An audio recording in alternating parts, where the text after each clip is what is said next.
Welcome to the Deep Dive. Today, we're exploring a really distinct perspective on weight loss, hmm specifically, in the context of semaglutide. We're drawing from Dan Hollis's FAQs and also some personal accounts of his teachings. Yeah, it's fascinating stuff. It really is. It's such a nuanced topic, isn't it? Something so many of us grapple with. And, well, his approach offers some, frankly, surprising insights. Yeah. So our mission for this deep dive is basically to pull out the most important uh, nuggets of knowledge from Dan Hollis's philosophy. Kind of distill it down. Exactly. Yeah. We want to give you a shortcut, if you will, Yeah. to being well-informed on this subject, uncover some practical insights that actually go way beyond just the medication itself. And that's, I think, what's so compelling about Hollis's work, right? He really moves beyond just the biological mechanisms of semaglutide. All right. He gets into the deeper human experience of weight loss, the whole emotional landscape, the psychological shifts that are just crucial for any kind of lasting change. Mhm. His approach gives, well, a distinct and frankly holistic viewpoint, something Yeah. you don't always hear in the mainstream discussions. Okay, yeah, let's unpack this then. Because Dan Hollis, he challenges some conventional thinking right from the get-go. It really does. He observes that many programs, they just, provide the medication and that's kind of it. Yeah. Not much else. But Hollis's philosophy is different. He actually states semaglutide isn't the solution, it's the signal. That's a powerful line. It's the signal. Yeah. And he adds, without structure and support, it'll amplify your confusion just as fast as it lowers your appetite. That really shifts the focus dramatically, doesn't it? It absolutely does. What's fascinating there, I think, is how he identifies this critical flaw, Hmm. the assumption that a medical tool on its own is enough. Right, like a magic pill. Exactly. Hollis emphasizes that the medication gives you a window of opportunity, right? A signal, as he calls it. But that window, it demands conscious, deliberate action. You've got to build new systems, new habits.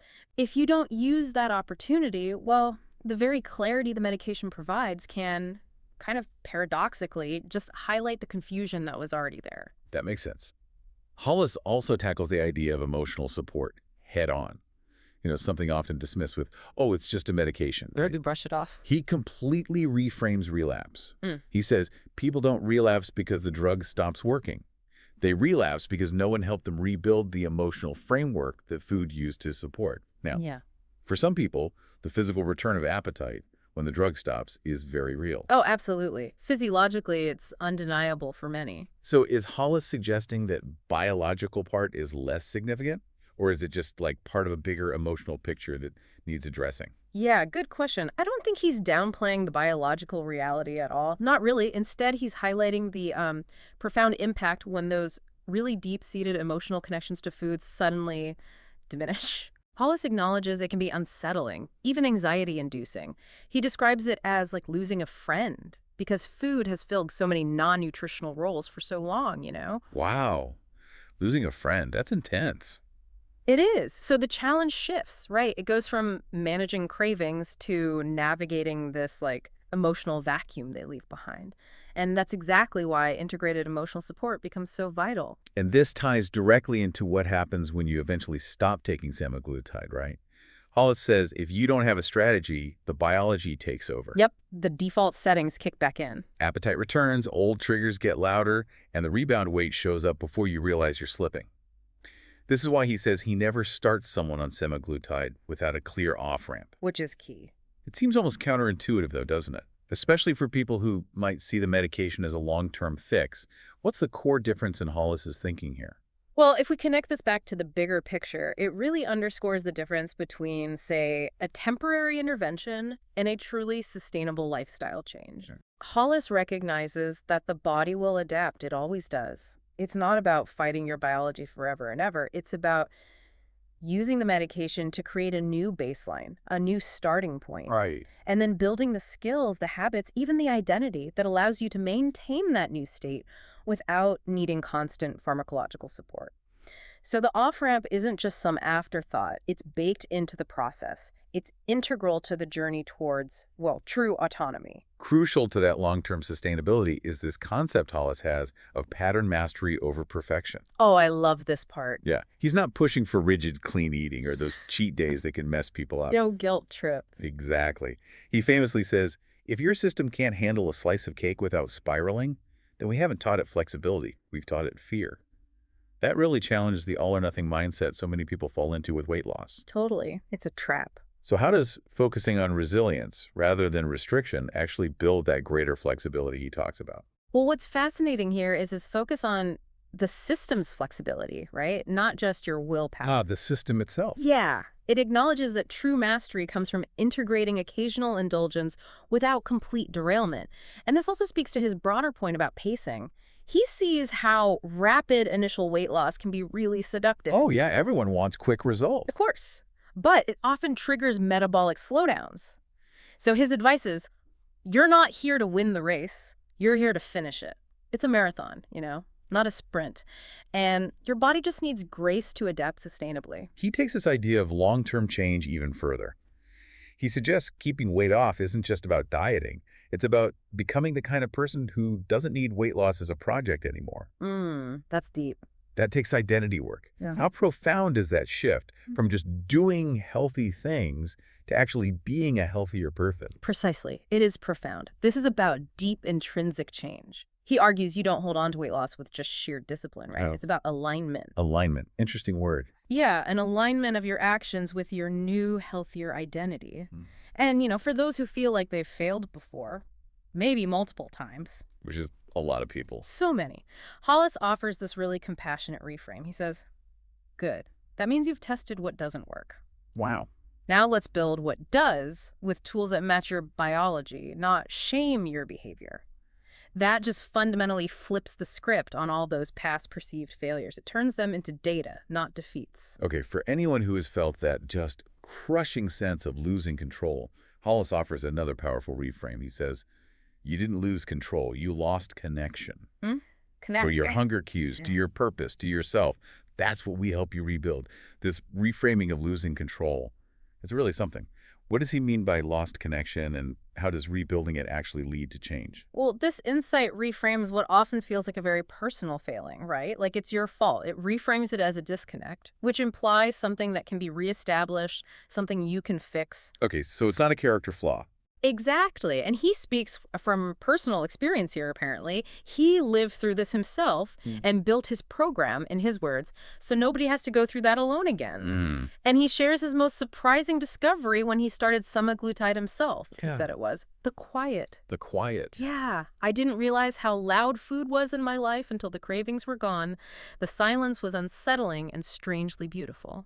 That really speaks volumes, doesn't it? Yeah. About the deep psychological shift that happens, way beyond just appetite suppression. That quiet. Yeah. Yeah, that sounds truly transformative. And finally, okay, for anyone listening who might be thinking, isn't this just cheating, using medication? Yes, the cheating argument comes up all the time. Hollis is a very clear answer. He says, if your body's biochemistry is rigged against you, using science to unrig it isn't cheating, it's adapting. The real cheat is pretending willpower was enough. This directly addresses that common sort of moralistic judgment around medication for weight loss. What's the core message Hollis is trying to get across by reframing it like that? It's just such a powerful statement, isn't it? It completely challenges the moralistic framing of weight loss. Full stop. Yeah. It reframes using medication as an act of, intelligent adaptation. Not a shortcut, not avoiding effort. It acknowledges that for some people, the biological deck is just stacked against them. It really is. And science provides a tool, a lever to help level that playing field. It makes sustainable change actually possible, where sheer willpower, might consistently fall short no matter how hard someone tries. So, with all that said, how does Dan Hollis actually define success in his program? It's not the number on the scale, he says. No, definitely not just the scale. He defines it by how many coping mechanisms we've replaced with real tools. And then he adds, weight loss is a side effect of clarity. That's it. That just captures the essence of his whole philosophy, doesn't it? It really does. It redirects the focus entirely, away from some external number towards internal liberation, getting free from relying on old, unhelpful coping mechanisms. And, on the topic of setbacks, which is just so common. Inevitable, really. Totally inevitable. Hollis has a completely different take. He says, most people don't relapse into hunger. They relapse into confusion. Into confusion. Yeah. Interesting. He teaches that setbacks are predictable. They're not shameful. They're just moments the body and brain try to recalibrate back to what they knew. Okay, that's a huge relief for so many people, I bet. He reframes the whole weight loss journey not as a straight line, but as a, well, what does he call it? A spiral staircase. Yeah, the spiral staircase. I like that visual. That too. You might feel like you're going in circles, but you're still climbing. So hitting a plateau isn't a defect. It's just your body catching up, maybe your metabolism asking for a bit of grace. Mm-hmm. A consolidation phase. And when old cravings pop up, it's not weakness hitting you. It's memory. Just a neural path lighting up, kind of asking, hey, does this still matter? Exactly. How does this spiral staircase analogy help someone navigate those inevitable moments of feeling stuck or even defeated? Oh, that analogy is incredibly powerful, I think. It reminds us that progress just isn't always linear. We want it to be, but it rarely is. Oh, sure. It highlights that even when something feels like a step back, it's often a necessary recalibration point. Setbacks don't mean the medication stopped working or you failed. It means the story you're telling yourself about what's happening maybe still needs updating. Ah, the story. Yeah. Hollis helps you narrate a setback as a question like, okay, what am I feeling right now? What do I actually need? Who do I want to become in this moment? Rather than immediately jumping to judgment or shame. So wrapping things up a bit, what does this all mean for you listening? We've taken this deep dive into Dan Hollis's pretty unique philosophy. I think the biggest takeaway, and it's really worth saying again, semaglutide, in his view, it's not a shortcut. It's not magic. It's a pause button, maybe a reset. A window. A window, yeah. A chance to build new systems while, as he puts it, the noise gets quiet. Yeah. But its true effectiveness is just profoundly amplified by having structure and support around it. Remember, success isn't just about the scale. It's defined by how many coping mechanisms we've replaced with real tools. And that weight loss is a side effect of clarity. And if you encounter setbacks, and let's be honest, you likely will at some point. Part of the process. It is. Just remember, they are not failures. They're opportunities. Opportunities for learning, for recalibration. It's that spiral staircase Hollis talks about. You're still climbing, even if it sometimes feels like you're going in circles for a bit. Right. And using science to address biological challenges, what he calls unrigging your biochemistry. Well, that isn't cheating. It's adapting. It's actually a testament to progress and, frankly, self-compassion. So as you reflect on these insights we've discussed, maybe consider how they might apply to your own understanding of personal change, of long-term well-being. Are there maybe some coping mechanisms you recognize in yourself that you'd like to replace with more real tools? What kind of clarity are you seeking in your own life, maybe beyond just weight? And perhaps as a final thought to mull over, consider Dan Hollis's really profound observation about the quiet. That moment when the cravings disappear, that unsettling, yet he says, strangely beautiful silence. Yeah. What new insights or maybe self-discoveries might emerge for you when the noise gets quiet in your own life, whatever that noise might be, and what will you choose to build in that silence?